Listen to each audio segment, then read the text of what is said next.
From TDO Studios in Portland, Oregon, welcome to The Dangerous Ones. The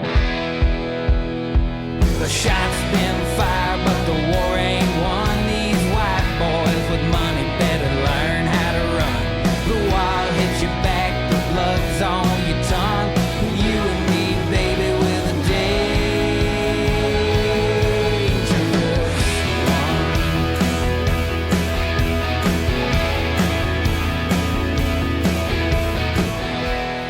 All right. Well, welcome to The Dangerous Ones. And today we have a very special episode. It is special because we're going to be doing our first interview. I am stoked. Oh, my God. I am so excited. Before we get to who that is, let me introduce my co-host. To my left, I've got the co-founder of 11 Films and my beautiful wife and best friend, Tiffany Drastic. Hey, everybody. Yay! And to my right, I've got the executive director of Demcast USA, Nick Knudsen. Everybody, yay! Thank you. All right, and folks, please do us a favor and subscribe to us on YouTube. And when you do, please select all so you get notified every time we launch a new video. And also subscribe to our brand new Substack, the Teal and Orange Report. It's free, but if you can chip in $6 a month, you're going to get all those extra goodies. Extra goodies. That's right. And it's $6 a month only through the end of February. So subscribe now. That would truly mean a lot. But now, I wish I got to get a drum roll in here. But now, Nick, who is our first guest of The Dangerous Ones? All right, we're super excited. Wiley Nickel, former congressman from North Carolina, who previously worked for Vice President Al Gore and President Barack Obama. As a congressman in North Carolina's 13th congressional district, he fought tooth and nail for the issues important to North Carolinians like quality public education and reproductive health care. That is, until North Carolina Republicans gerrymandered him out of his district. More importantly, he's a great husband and a father to 2 kiddos and a fantastic human being. Ladies and gentlemen, Wiley Nickel. Welcome. I'm so excited to be part of this podcast. It's so great to be with you, Jim, Tiffany, Nick. Thanks so much. Absolutely. I'll just say, this is the first interview. We asked for you first. Wiley first. And we're not kidding. We're not just saying that. We literally had some other people lined up and we said, no, let's make him first. We just knew we wanted to have you be our first guest ever. And we're going to have to send him a t-shirt too, I think. Oh, for sure. Yeah. First guest, First guest. Yeah. We want people to know who you are. So, you started your political journey, I think, with the Gore, Vice President Gore in the White House? Yeah, no, my first job, during college and then after college was working for Al Gore. I traveled all over the world with him. I did advance, so I don't know, for folks who aren't super up to speed with how presidential campaigns work, we're the ones, going out and organizing all these big events. I did big rallies, so that was my part of it, big Al Gore rallies all over the country.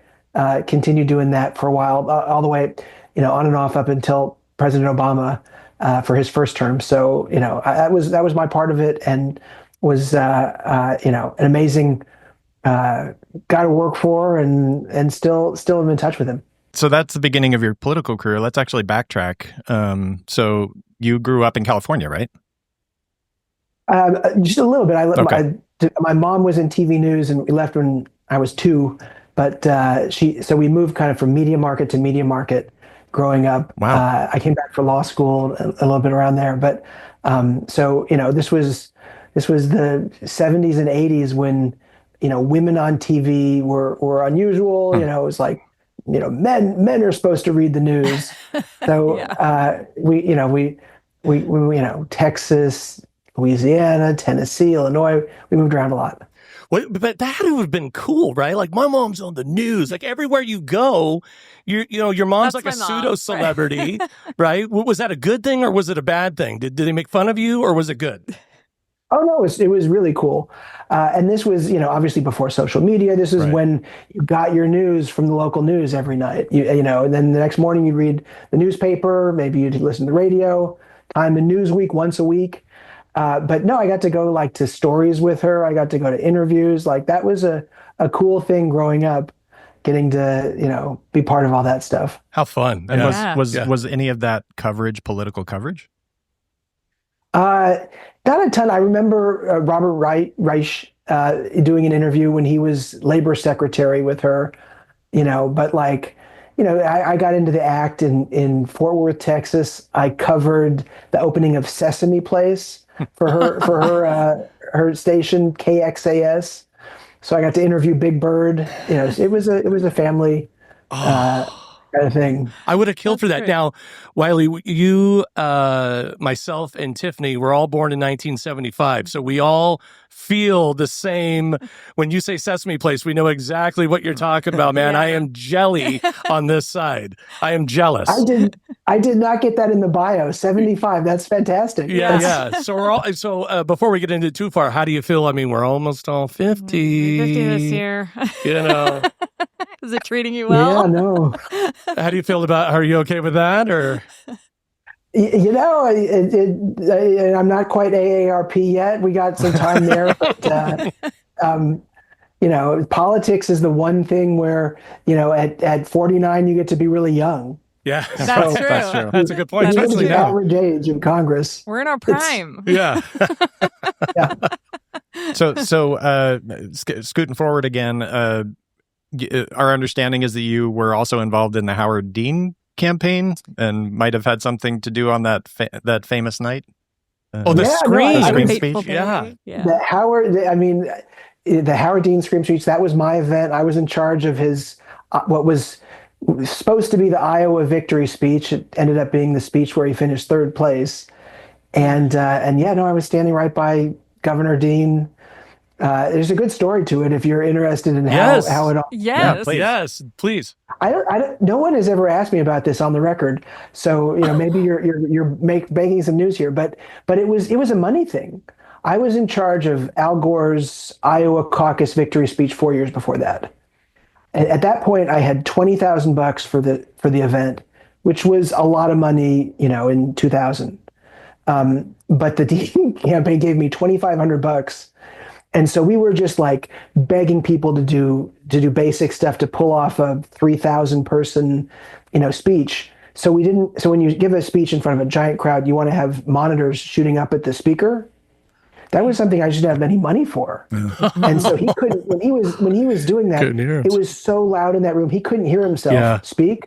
I don't think he ever even understood that he did that until, he heard it through the media box days later. Oh, But that was God. campaigns spend more money. So, like when you're in a band, if the monitors aren't working, you can't hear yourself Can't hear sing. You don't know what the guitar player next to you is doing. Oh, so he couldn't hear himself. No. Oh. That makes so much more sense. And like in fairness to all this, though, he finished third place. Yeah. That was kind of the story. Yeah. And then the Scream thing was just a little, Right. cherry on top. But yeah, no, they should have spent more money. What a crazy story. You heard it here first. Lesson Wow. learned. Wow. Yeah. Lesson learned. Always spring for the monitor. Seriously. Right? Yeah. Yeah. But he's like, what can I do? You know what I mean? I only had so much money. I watched it live. I thought it was great. I was like, I love this guy. Yeah. Oh, I know. So Al Gore, Howard Dean, Barack Obama.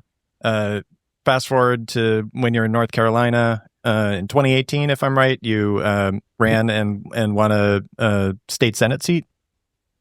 Yeah, no, just, really pissed off that Trump had been elected 2 years before that. And instead of venting all the time on social media, all my friends and family said, well, why don't you use your energy in a productive way? And so, I listened to Obama, grabbed a clipboard, started organizing and served in our state Senate for 2 terms before coming to Congress. So I have to ask, I'm dying to know, what is it like, first of all, to run a campaign? You've never done it before. Here you go. Where do you start? I mean, how does that even start? Well, I mean, it helps if you've worked on campaigns, to know how to do it. I think politics really is just like 90% showing up. So, having that experience helps a ton.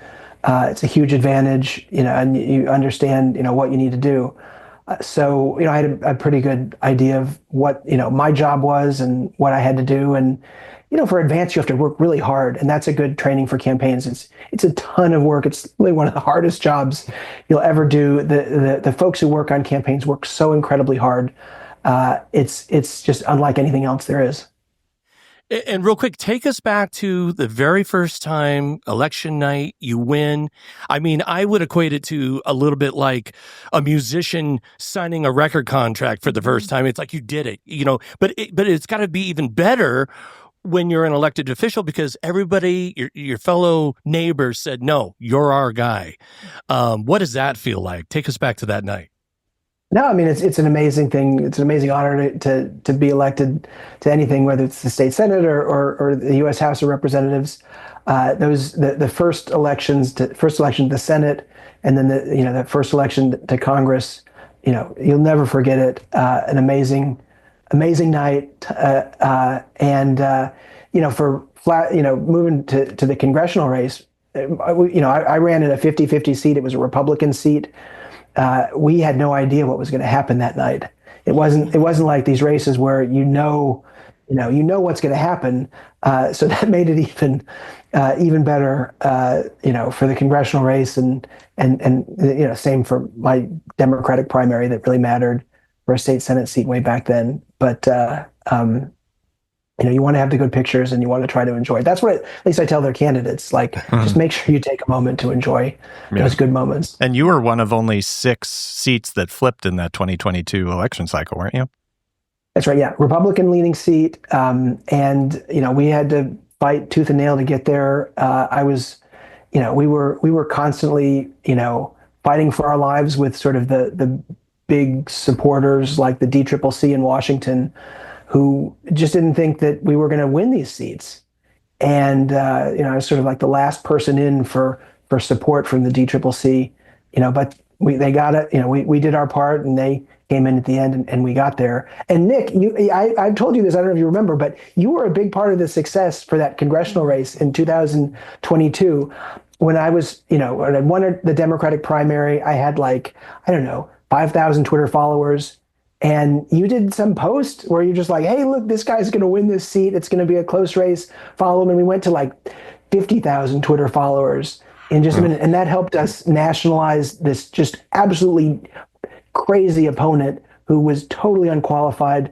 And, we got to get that message out. And you did it. It was really, your push on that was a huge, one of the, 10 things that really kind of helped get us over the top. So thank you very much. I'm grateful. Well, our pleasure. Flipping seats and taking names. Hey, taking names, man. Yeah. That's great. Our whole Demcast crew got super behind Wiley's candidacy, not just because it was a flippable seat, but just because of the guy that he is and the campaign that he was running. So it was pretty easy to root for you. So, let's jump a little bit forward to time in Congress. Can we talk a little bit about that? Jim, you had some questions about his time. I'm always interested, before we get to the real meat and potatoes, I'm always interested in what that's like. Okay, so you get elected to Congress. It's the big house now. You're going to D.C.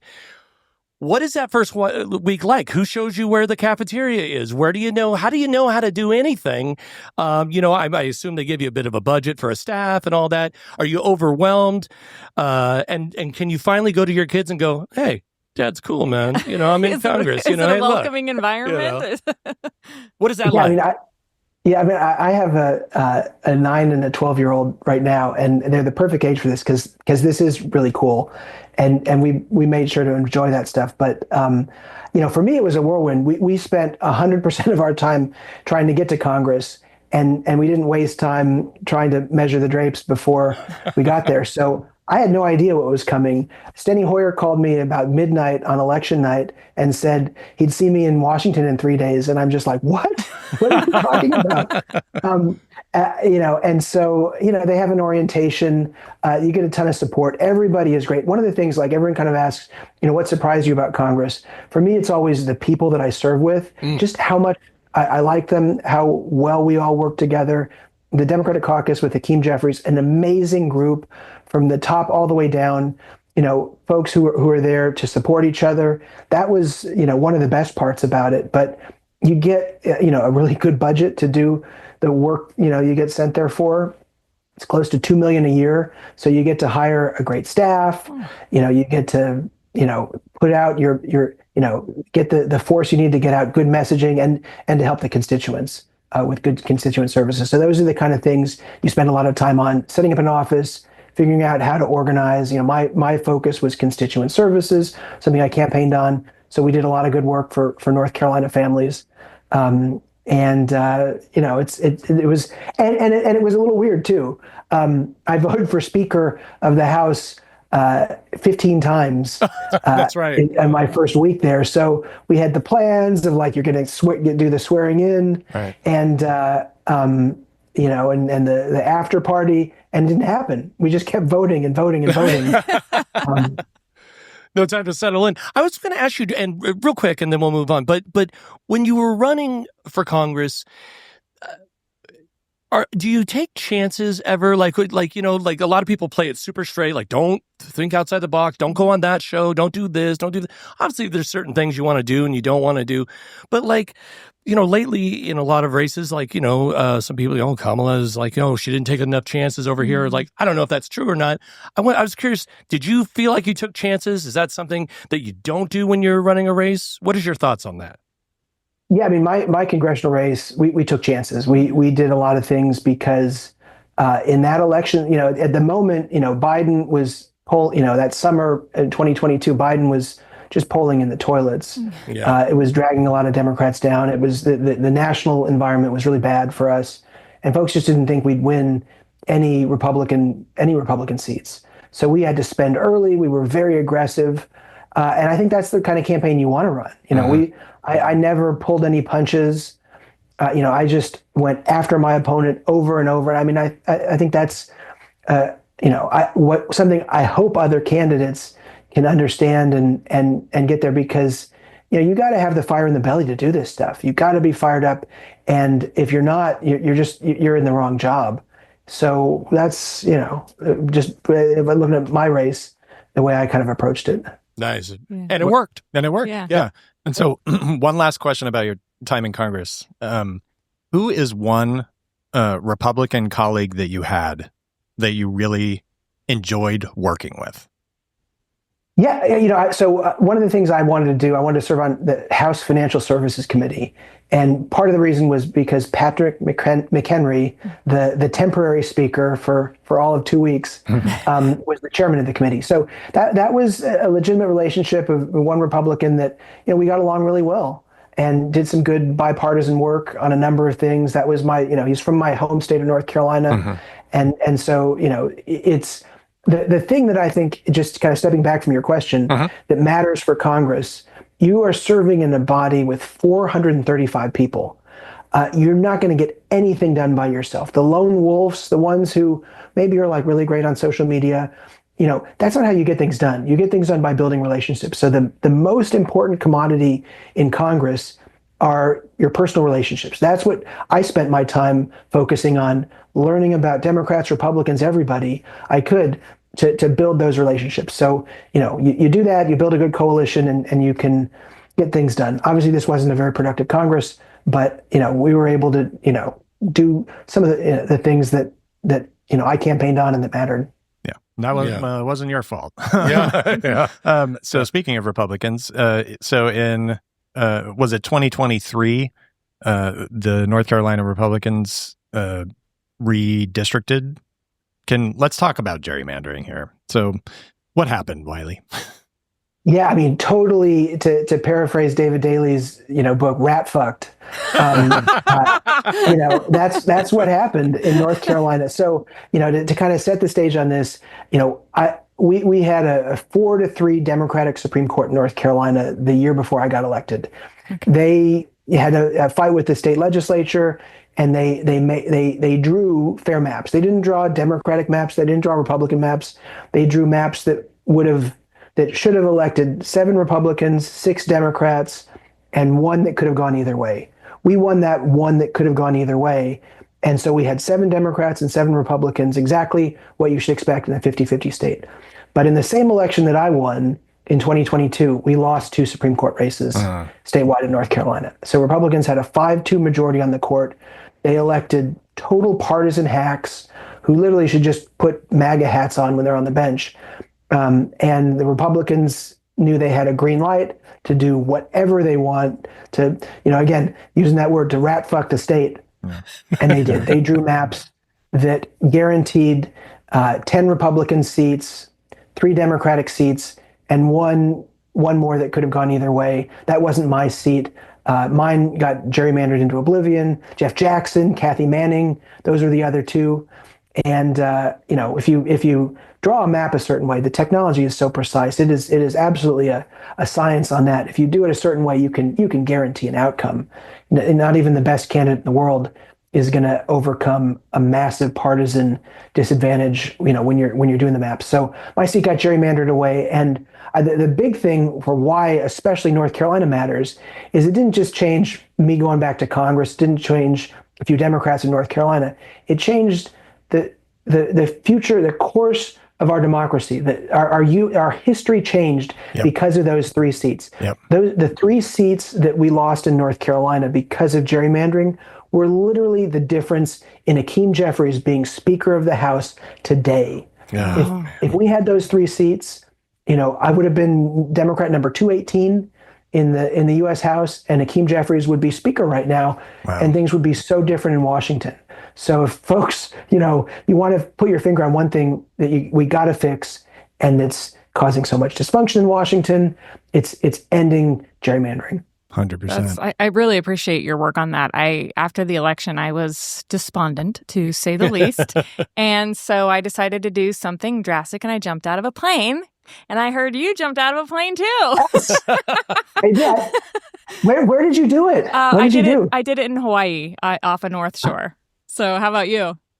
We have this amazing veterans group outside of Fort Liberty in North Carolina. And I did it to draw attention to the need to end partisan gerrymandering. I'd never done it. It's way out of my comfort zone. But these guys offered it up, and it was an amazing, veterans nonprofit. And I, went tandem. This is actually the guy in this group that would jump with George H.W. Bush. Oh yeah. Every time for his birthday. Yeah. So they had just been with his family, and his kids still do it every year with these guys. Wow. So they had just come back from Houston. Anyway, but I did it too. So yeah, we got that in common. Hey! Did you get a picture? I did. I got a picture and video. Video. Did you get all the video too as well? Yeah, I'm sure. Oh yeah, video, pictures, the whole thing. Yeah. You got to do it. Would you do it again? Yeah. It's like, Same. 10 times a day kind of thing, like some of them do. But it's good to do once. Another time, you definitely. But it's terrifying. It's terrifying.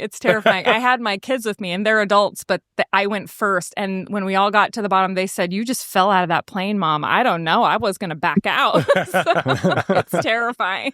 I was more than happy to watch her from the ground. I filmed it as they landed. I was not even remotely going up. I was like, "You guys are crazy. I'm not doing that." It's crazy. No way. So. Yeah, fantastic. It's not on my bucket list. No, it's not on my bucket list. I haven't decided if I'm doing it again, so I'm with you. I'm on the fence about it. Yeah, but you did it for gerrymandering, and do you think? I mean, did it help? And also, what can we do? What is the average American? What can we do about gerrymandering? Well, I think as Democrats, we got to step back and kind of look at where we are with all this. And this is the big point I think that really matters for anybody listening. First of all, there are some states where Democrats gerrymander, and there are some states where Republicans gerrymander, and there are some states where you have, one seat in Congress, so you can't gerrymander. There's some states where you have independent commissions who do it in a very fair way. But on the whole, Republicans do it a ton more than Democrats. So right now in Congress, we have a 16-seat Republican gerrymandering advantage. Wow. Because they do it so much in states like North Carolina, Texas, Florida, and others, Nashville and Tennessee, that's gerrymandered into 3 pieces. There should be a Democrat in Nashville, but because Tennessee gerrymanders, there never will be. God. Wow. So we're down by 16. If, we had the ability to do it and did it the way Republicans did, we'd have a majority in Congress right now if it was just even, but so we're down 16. The nonpartisan Brennan Center, if you really want to dig in, that's their number. And then what's worse is when you look at the census in 2030, We're going to reapportion seats in Congress. I think we're going to be down another 10. Oh, because my goodness. So 25 seat gerrymandering disadvantage. So we have to do 25 seats better every cycle just to get to 218 in the House, because it's Texas, it's Florida. They're going to gain a ton of seats.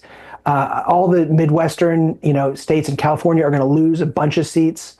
So it's a really rough census. So to kind of go back to that question, the thing we got to do is get rid of partisan gerrymandering. Yeah. And we can do that without worrying about the Supreme Court. We can just pass a bill through the House and Senate with a majority vote if we have a president willing to sign this into law. And the only reason I kind of say all that stuff about where we are with Democrats is that's why I think folks should trust Democrats. If, Republicans are going to continue to gerrymander because they're winning. We are losing at this in a national way. So we're the people that people should trust because just fairness gets us a much better place. So voters in the middle, we're the ones who are going to draw fair maps because it's in our interest to do it, first and foremost. And, that's why I hope folks trust us when I say, if we're in charge, we're going to fix this and do nonpartisan independent redistricting commissions in every state. If Hakeem Jeffries were the speaker, my bill that would have done that, the Fair Maps Act, would have passed the House, by now. And Democrats have tried, right? Wasn't independent commissions were a part of the Freedom to Vote Act too? That was a HR 1. Yeah. First bill out of the gate. Yeah. So watch what people do. Maybe we should make them all jump out of planes and see, see if that helps. Yeah, there you go. And then, and I guess just the last point on this for all the folks out there who are watching. Yes, the history turned, as Wiley said there, because of the redistricting in North Carolina, and that goes back to those two Supreme Court races, state Supreme Court races. So if those races had gone differently, everything might be different. So we got to pay attention to local races that impact our lives, obviously, but national politics as well. Every race counts. Yeah. Elections have consequences. Yes, every single one. Yeah. Because I can imagine, your average everyday voter, this stuff about gerrymandering just, oh my God. We were just talking about it the other day about one of the most disgusting things, in my view, in America is stopping somebody else from voting. Yeah. Or curbing their right to vote. Yeah. It makes me, it's like, it should be up there with almost all these other crimes. It's so infuriating. And I just thank you so much for the work that you've done on gerrymandering. And hopefully more people will pick up that torch because it's treasonous. It's anti-American. Yeah. It's not, come on. You want to have a it's battle of cheating. ideas, fine. It's cheating. Yeah. That's how I explain it to my kids. It's just cheating. Yeah. Yep. Absolutely. It's rigging the game. Yes. So that it didn't work, or it did if you're on the Republican side, right? They got their White House, Senate, House, all Republican. Here we are. We're in Trump 2.0. So I said on our first show, we're expecting a fire hose of shit, right? It's just going to be nonstop. Yep. You put out an op-ed in maybe December that was really interesting, where you talked about the idea of a shadow cabinet. Could you? Could you elaborate on what that idea is? Because we found it really compelling. First of all, I love the name. Yeah, right. Shadow cabinet. Right. No, yeah. This is the one very specific, very concrete thing we should have done. We need to do. We got to do, because we knew, Nick, to your point, it was going to be a fire hose of shit. And every day it's not one thing, it's not two things, it's 20 things they're doing. And we absolutely have been caught flat-footed. Yeah. We have a million different people scurrying around, it's whack-a-mole with all the crazy stuff that's coming up, and no one's really in charge. We are kind of adrift as Democrats because, we have great people, but there's no specific watchdog or point person. So what they do, they've been doing this for 100 years in Canada, Australia, the Great Britain.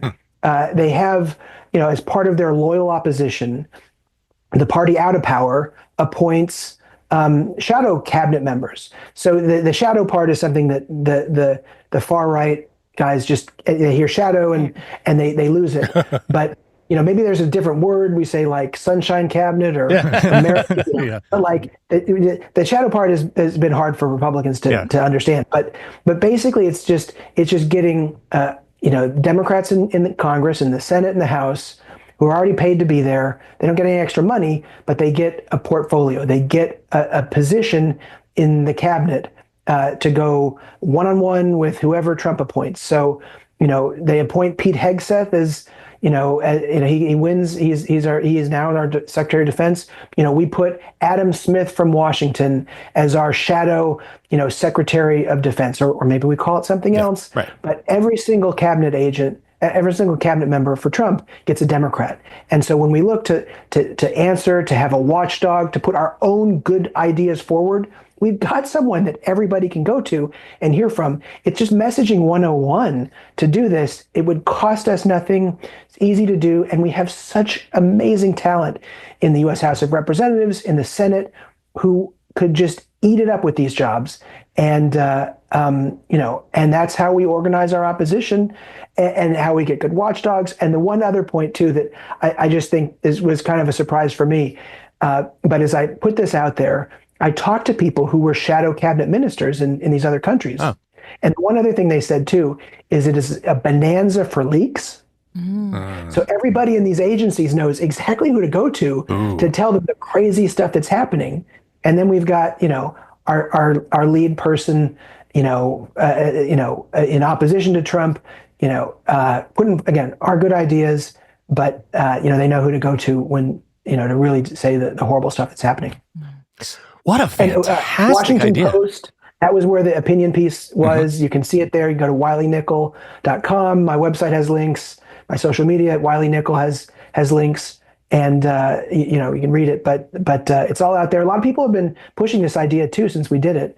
And so it's the thing, for people who are as unhappy as the four of us are about the state of our democracy right now, this is one thing we could do. What a fantastic idea. And we'll put a link to it in the bio of the video.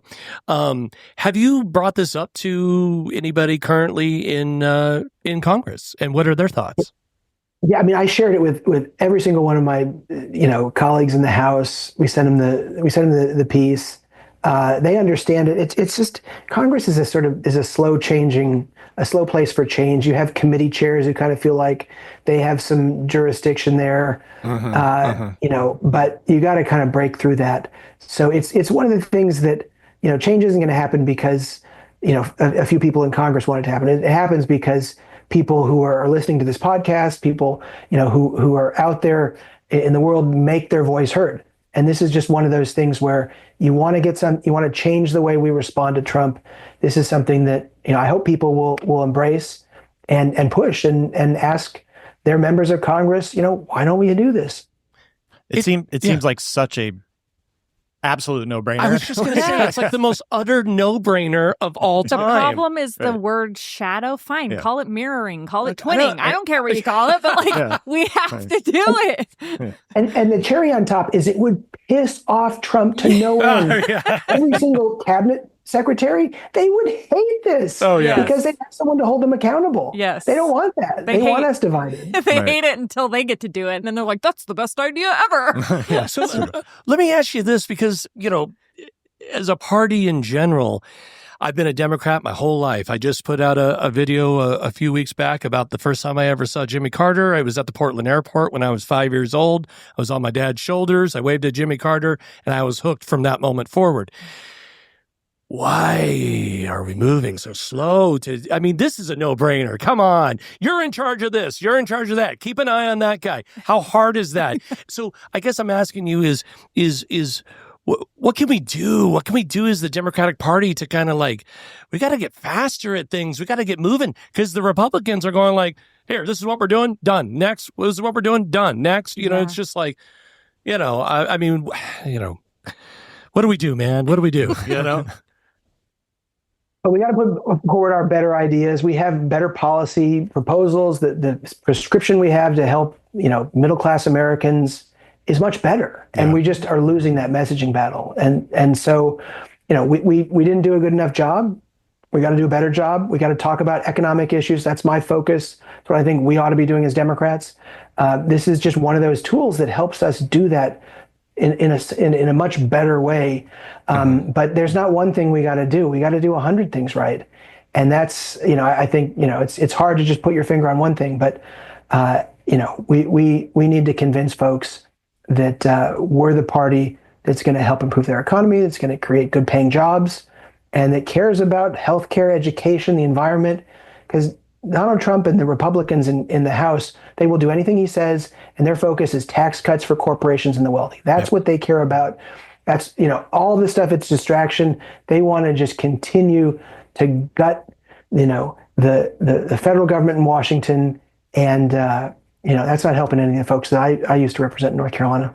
Yeah, and I think the new car smell of Donald Trump coming back in and all that is going to wear off. I mean, I saw a lot of folks, but also a lot of Gen Zs and millennials think, oh, he's the cool candidate. I'm sorry, that's what I saw. They thought he was the cool candidate. I don't know why they thought that, but they did. It was messaging. You're right.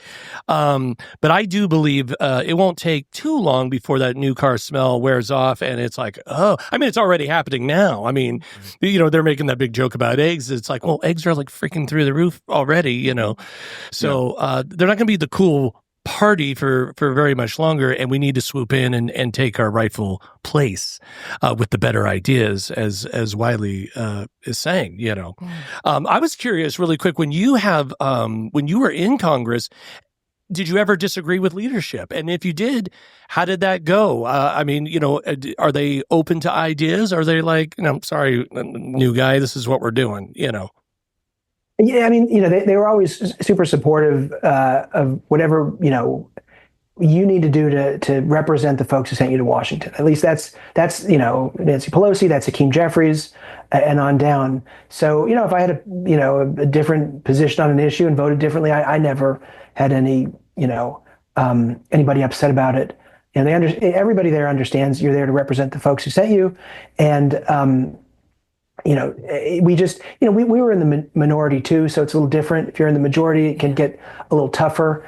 But there was, virtually zero drama in my time in Congress. Everybody's rowing in the same direction, and they still are right now. At least in terms of House Democrats, everyone's united around Hakeem Jeffries. We know we are so incredibly close, just 3 seats away from making him the next Speaker of the House. That's what everybody is focused on, winning these elections, bringing back Democrats up and down the ballot to do that. And I'm super optimistic that that's going to happen in the next election. The Senate is a bit of a tougher map. Yeah. That's something that we certainly can talk about too if you want. But the House, I think we got a real good chance to get there in 2 years. And to your point, Jim, it's going to be a pretty good midterm, I think, for us when people understand the damage that Trump continues to do to our country and to the folks who voted for him. Yeah. So let's you opened the door. Let's talk about the Senate. Tell us about the Senate in 2026 and 2028 and how that might factor into any plans that you might have. Yeah, well, I mean, I think right now we're down by 3 seats in the Senate, so we got to pick up those seats. I probably talk about X's and O's too much because I was a staffer. But you look at in the House, you look at the seats that you have a good chance to win. In the Senate, North Carolina really matters. Maine matters in this next election. We're going to have to hold 2 tough seats in Michigan and in Georgia. But unless we can win states that Trump won by over 10 points, so we're talking about Ohio, Florida, Texas. Democrats in the Senate just have a 52-seat ceiling right now. So these races take on so much extra weight.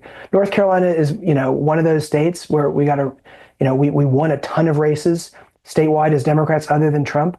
Our governor, our lieutenant governor, our attorney general, our Supreme Court in this last election. So we're taking a good look at that Senate race. That's a place where I think we have a really good chance to flip a seat and get rid of a spineless Republican like Tom Tillis, who continues to just do anything for Trump. Yeah.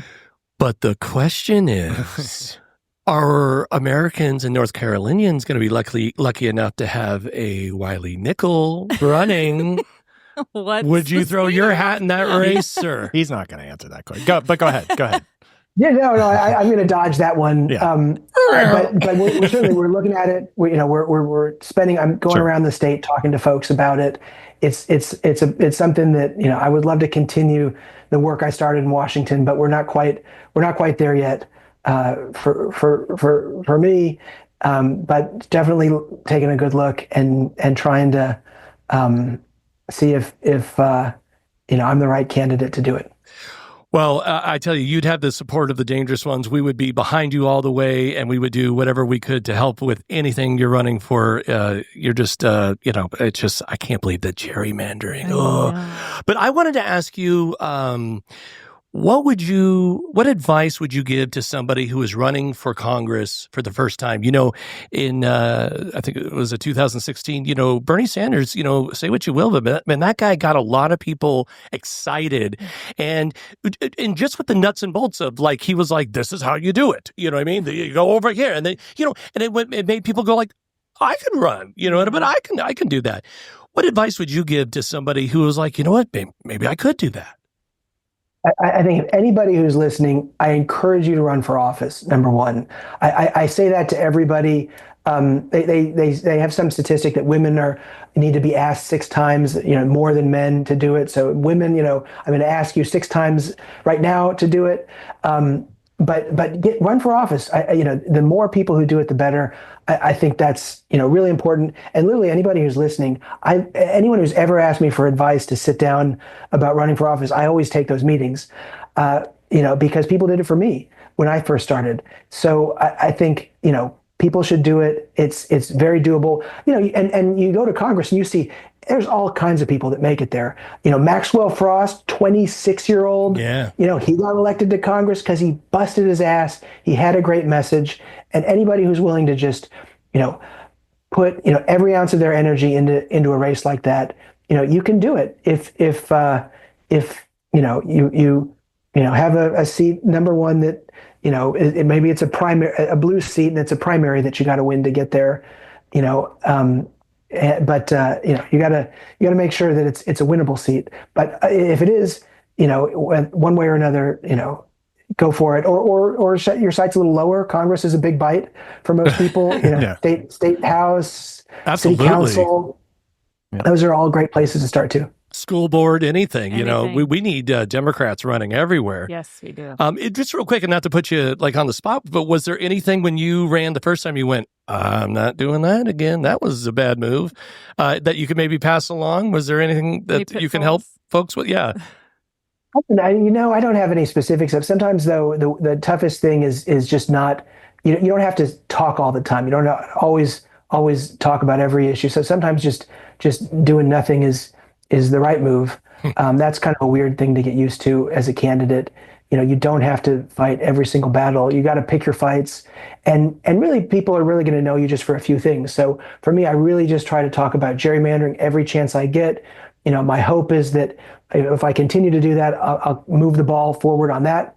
And then, I picked some other issues that we spent a lot of time in Congress. I talked about housing a ton. That was my committee that I served on. So focused on that. But focusing, I think, matters. A lack of focus would be the not so exciting answer. Mm-hmm. Try to focus. Yeah. Yeah. So we're running up to time here. We have a hotline for the dangerous ones that people have been calling into. Oh my God, it's going a lot. Yeah. It's the Bananas. phone is ringing off the hook. We're Yeah. getting tons of voicemails. Some people just call in and literally scream and then hang up. Some people, have just go on a rant.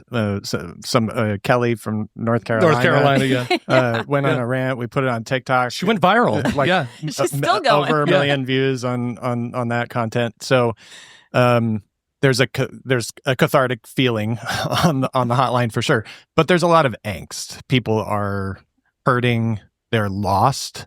They're not quite sure what to do. I think part of what we're trying to do here with the Dangerous Ones is give people some ideas and give people some direction and some hope. So as we close it out here, what would you tell to your fellow Americans, whether they're from North Carolina or California or Wisconsin or wherever, that might help them sort of cope and move forward in a constructive way, given where we are politically in the country? It's a tough time, and it's okay not to be okay. I think you got to recognize that first. I sort of went through my times with losing campaigns, whether it was Al Gore and a real tough one, back in 2000 to these Trump elections. And I think just you got to find that place to put positive energy, and that, at least for me, that's what I love about what you guys are doing here. The positive energy you put forward for this, I think that's the number one thing. We are going to do it. We're not going to be the angry ones. We're going to be the ones putting out the positive energy. I think that's the first place you start, and that for me helps a ton. But I can't sugarcoat it though. It's going to be a rough 4 years with Trump in the White House, and you got to just pick your fights, focus on your areas you really want to try to make a difference on. But we're going to have elections this year in places like Virginia and New Jersey. Those are going to matter. Municipal races are going to matter. And how we do in these elections this year, just a few months down, will set the table for the midterms. We do well, it's a huge sign for 2 years from now. We can get Hakeem Jeffries as Speaker of the House and stop a ton of the horrible stuff that's happening. And the only other thing that I will just, I guess, end with on this as one silver lining, I can tell you from my time serving in Congress, the House Republicans are a total mess. They hate each other. They are totally incapable of governing. Interesting. And I think we're going to see that play out. They have basically a 1-seat majority right now. So like if somebody misses a flight to Washington, Right. they can't move bills for the first few months. In 3 or 4 months, it'll be like 3 people miss a flight. But still, like, if 1 or 2 Republicans decides to do whatever crazy stuff they want to do, things just stop. And so, I think you're going to see a lot of Republican chaos and confusion in the House. And that's, I think, one silver lining that we'll see, just that they just suck at governing. That is a Good. Yeah. No, 100%. That's great. And folks, if you want to call into the hotline, you can do so at 503-212-4600. Let us know what you thought of today's interview. And Mr. Nickel, we could not thank you so much. You've been so generous with your time. And again, you will forever be known as the very first interview ever on the Dangerous Ones. Yay! Shirts in the mail. A shirt and I am a super mug is in the mail. This has been such a pleasure. Oh, Thank you. Thank you. Thank you so much for coming. And again, if you end up running, I'm just saying we would get behind Let us you know. This would be 100%. Be a Come back. great Have place. me back. I'll Yes. make some news on your show. Yeah, make some news on that. That's what I was going to Please say. do. Please Yeah. do. Exclusive right here. Yeah. Sir, thank you so much. All You've been so generous, and we can't wait to see you soon. Thank you. Thank you. Thanks so much. All right. Thanks. The shot's been fired.